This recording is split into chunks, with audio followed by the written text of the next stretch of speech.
Hai semua, Assalamualaikum warahmatullahi wabarakatuh. Hai, perkenalkan nama saya Muhammad Nikola Bayo Bebe dari kelas 10 akuntansi 3. Kali ini saya akan mempresentasikan tentang hakikat bangsa dan negara. Sebelum mulai videonya, gue doain ke kalian, mudah-mudahan kalian dan keluarga sehat selalu dan apa yang kalian inginkan di tahun ini mudah-mudahan tercapai. Oke, kita langsung aja mulai ke presentasinya. Oke, yang pertama kita akan mempresentasikan tentang hakikat bangsa dan negara. Pengertian bangsa. Bangsa terbentuk karena persamaan ras, bahasa, adat istiadat, dan agama yang merupakan faktor pembeda dengan bangsa lain. Faktor-faktor pembentuk negara. Berikut ini merupakan faktor-faktor penting bagi pembentuk bangsa Indonesia. Yang pertama adalah persamaan asal keturunan atau etnis. Yang kedua adalah persamaan pola kebudayaan. Yang ketiga adalah persamaan tempat tinggal yang kita sebut dengan khas tanah air. Yang keempat adalah persamaan sejarah. Dan yang kelima adalah persamaan cita-cita. Contoh dari faktor pembentuk bangsa Indonesia. Bangsa ini adalah bangsa kita sendiri, bangsa Indonesia. Pengertian negara. Negara adalah organisasi manusia atau kumpulan-kumpulan manusia yang mendiami suatu wilayah, berada di bawah pemerintahan yang tunduk patuh terhadap pemerintahan tersebut. Sifat-sifat negara. Yang pertama adalah memaksa, artinya memiliki kekuasaan untuk menyelenggarakan ketertiban dengan memakai kekerasan fisik secara legal. Yang kedua adalah monopoli, yang artinya adalah memiliki hak untuk menetapkan tujuan bersama masyarakat.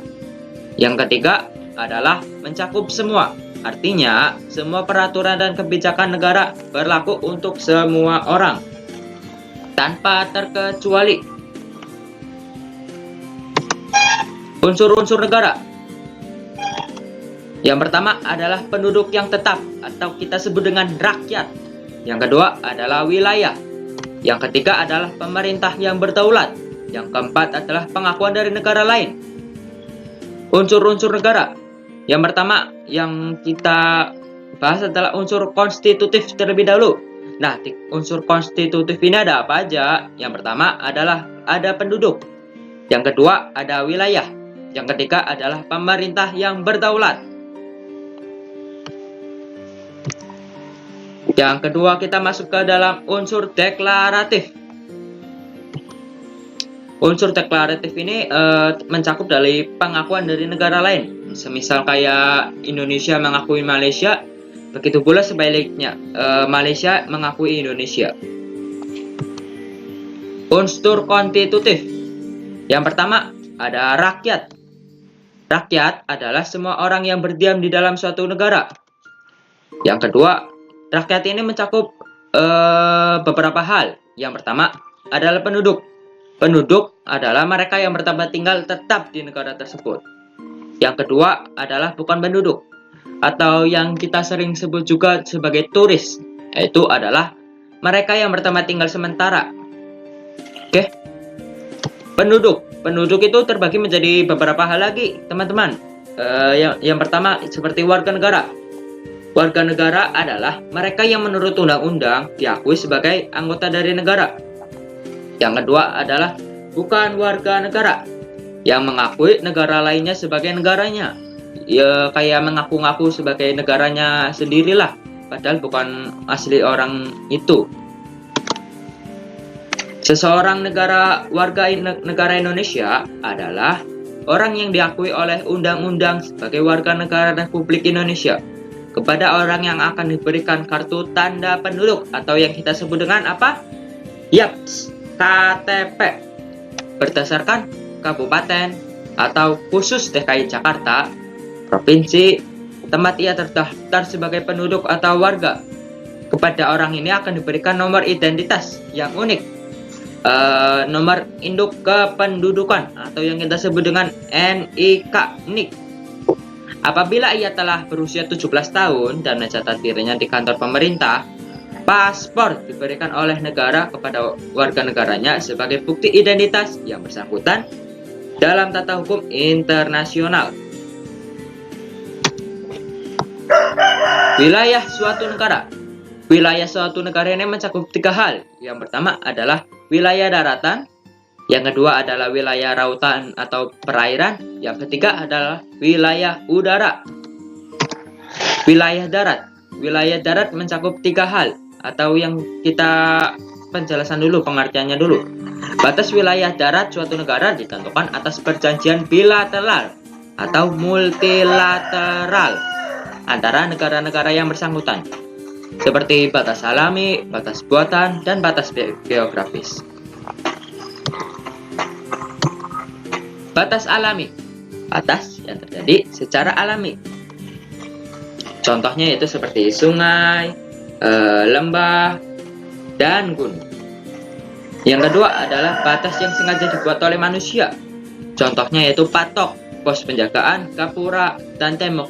Seperti ini nih, saya beri contoh ya, kayak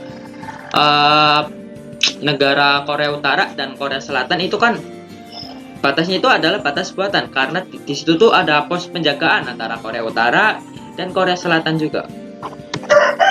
Yang ketiga adalah batas geografis, batas menurut letak suatu wilayah. Contoh seperti Indonesia ini, Indonesia terletak di antara 2 benua. Yang pertama adalah benua Asia dan benua Australia. Tuh kayak gini, contoh batas-batas zona ekonomi eksklusif.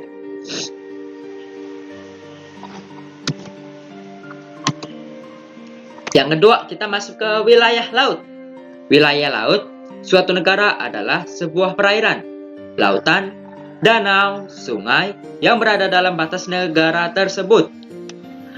Yang wilayah laut ini terbagi dalam 4 kategori. Yang pertama adalah laut teritorial yang kedalamannya bisa mencapai 12 mil. Yang kedua adalah zona ekonomi eksklusif sekitar 200 mil. Yang ketiga adalah landas kontinen yang kedalamannya sekitar 200 meter ke dasar laut teritorial. Yang keempat adalah laut bebas sekitar 200 mil. Laut teritorial, jalur lalu lintas yang menghubungkan antara pulau dengan pulau lain, seperti sumber daya alam hayati, hewan laut, tumbuhan laut. Sumber daya alam non hayatinya terdiri dari sumber daya minyak, bumi, gas, dan lain-lain. Yang kedua adalah zona ekonomi eksklusif, atau yang kita sebut dengan ZEE. Negara berhak memanfaatkan sumber daya pada zona, merupakan atas wilayah suatu negara dengan wilayah perairan negara lain. Yang ketiga adalah landas kontinen. Negara berhak memanfaatkan, mengelola, dan melakukan konferensi sumber daya alam. Berhak melakukan penelitian, perlindungan, pelestarian laut. Mengizinkan pelayaran internasional. Landasan ini juga memasang sarana dan prasarana penghubung laut.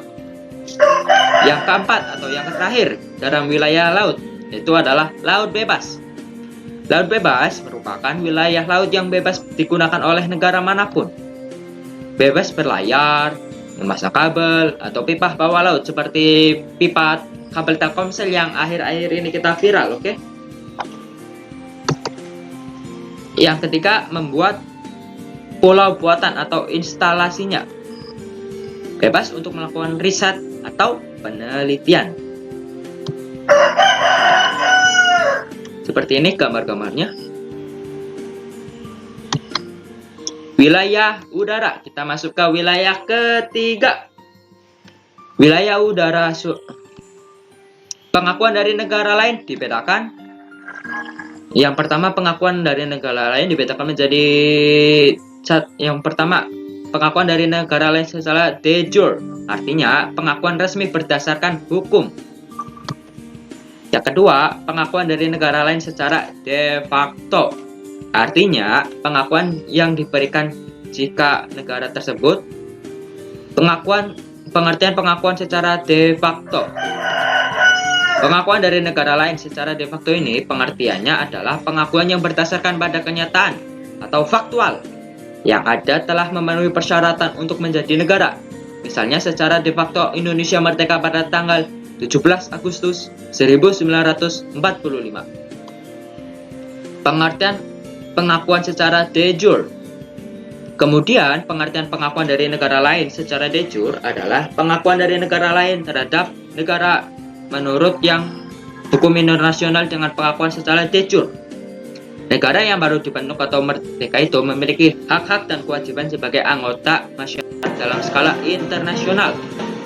Pengakuan negara lain secara de jure bangsa Indonesia mulai pada tanggal 18 Agustus 1945 saat diserahkannya Undang-Undang 1945, terpilihnya presiden dan wakil presiden, serta dilantiknya lembaga legislatif seperti KIP sebelum terbentuknya DPR atau MPR. Sudah selesai. Sekian pembahasan dari saya. Mudah-mudahan apa yang saya terangkan bisa bermanfaat bagi saya sendiri, dan apabila ada salah kata mohon dimaafkan, dan juga apabila penjelasannya saya terlalu cepat mohon dimaafkan. Dan sekian dari video ini, jangan lupa klik tombol subscribe. Oke. Wabillahi taufiq wal hidayah. Assalamualaikum warahmatullahi wabarakatuh. Bye.